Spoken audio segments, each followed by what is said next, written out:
Hi guys, for today, it's still our first day in South Korea and aakyat na kami ng Namsan Tower. Wala nang patumpik-tumpik pa. So let's go.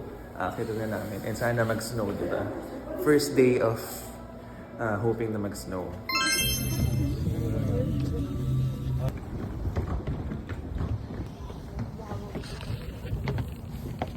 Yan na si Namsan.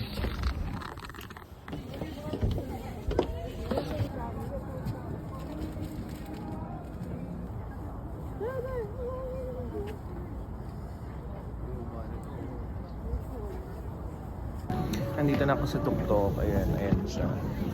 At kung makikita nyo dito, grabe, nakaka-amaze kasi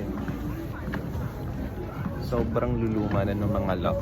So parang ilang taon na to ditong nakastock. Talagang their love was locked.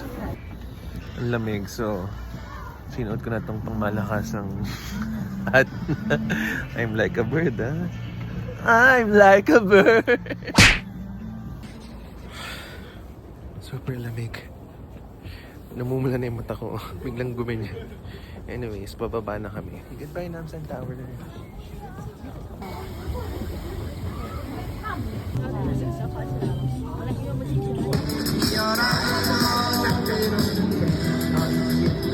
Yes, I came for that.